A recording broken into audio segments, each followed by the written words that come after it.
Welcome back, travelers. We have a gas leak, so hang on, we'll be right back.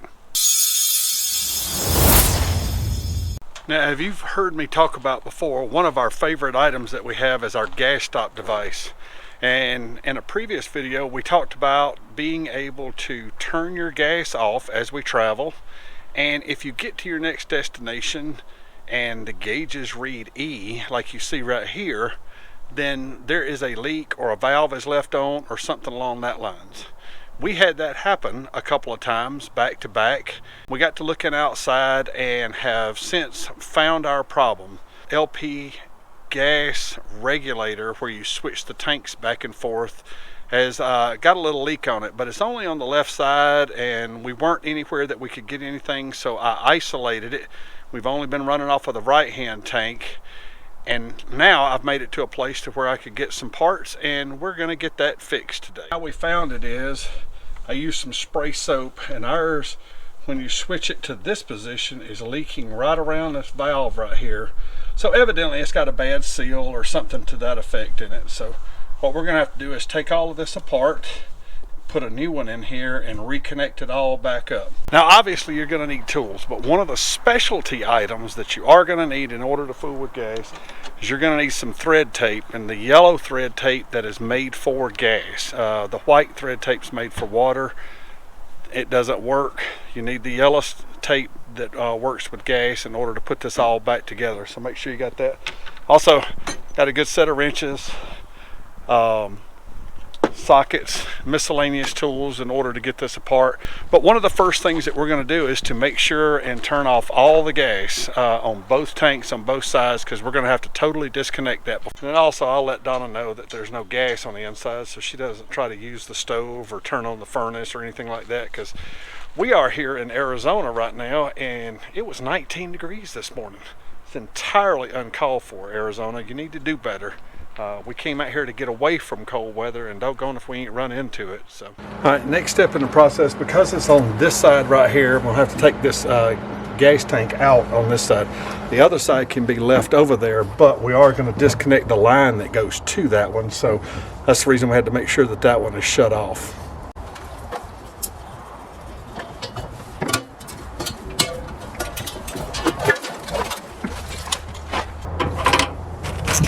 All right, there's one.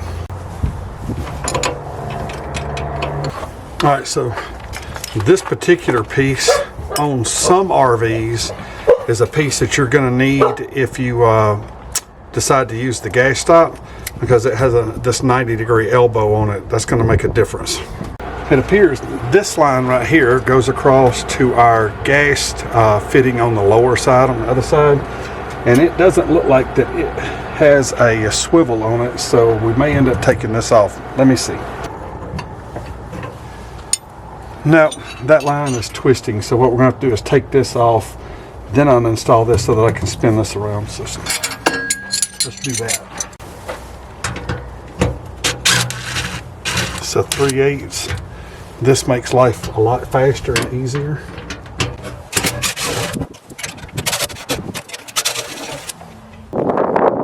Leaking right around this top seal right here when we switch over into this mode, so I'm sure that the gaskets, this rig's 21 model, so it's getting 4 years old. It may have just dried out or whatever. Even though we use it a lot, it's definitely going to be one of those things that you need to keep a watch on.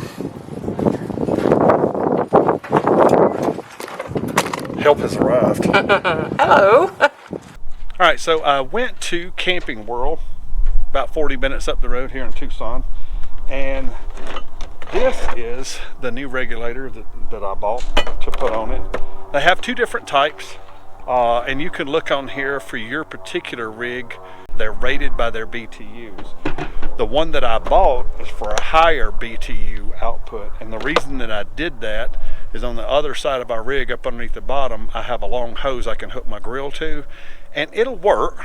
It doesn't work as good if we're using the grill on the outside, so we're going to put a high output on it, and I think this one's rated at 400,000 BTU. That's what this one is rated at, so we're going to bump it up just a notch, see how that works. So let's get it unboxed here and see what we're up against, because it's a little bit different. It's got a little bit different mounting system and a little bit different valve, but all the connections appear to be the same. So y'all must be good luck for me, because normally things like this don't get to happen. On the back of the original one had some mounting brackets on it, and then of course they sent a new mounting bracket that goes, you know, high and low on. High, here, let me show you, high and low on this thing.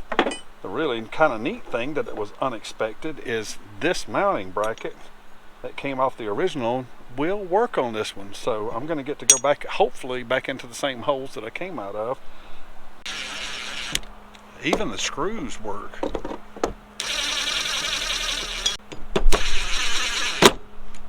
If you're ever using one of these things, you have to be really careful. These things are stronger than you think they are, and they will snap one of these little screws off in a New York minute. Ask me how I know.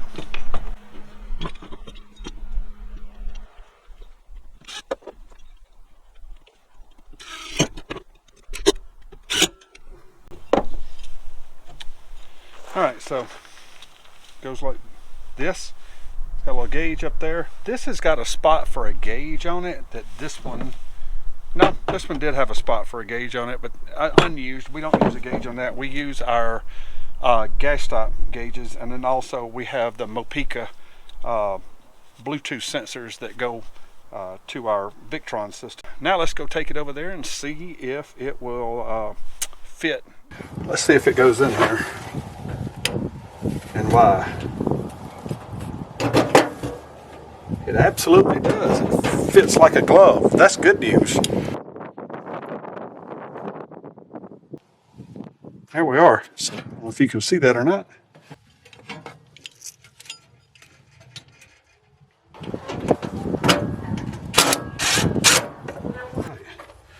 We're good and sturdy in there now. Go back there and make sure that one's tight. That one's good and tight. And if y'all were wondering, it was a 7/16, a ½ inch, and this is 11/16.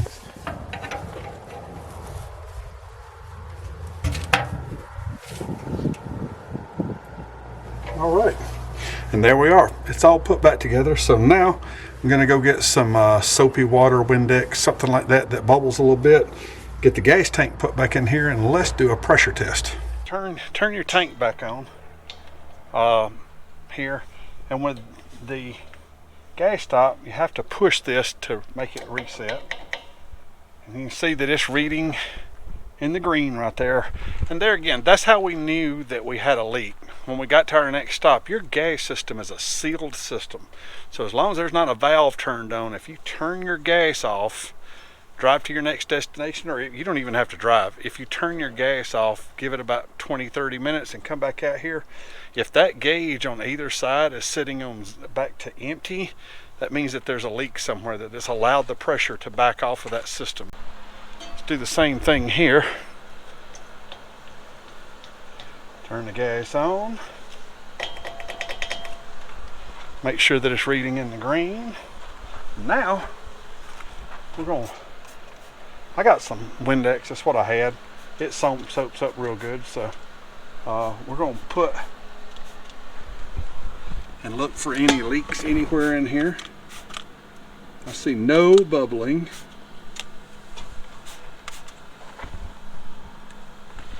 I always check these two.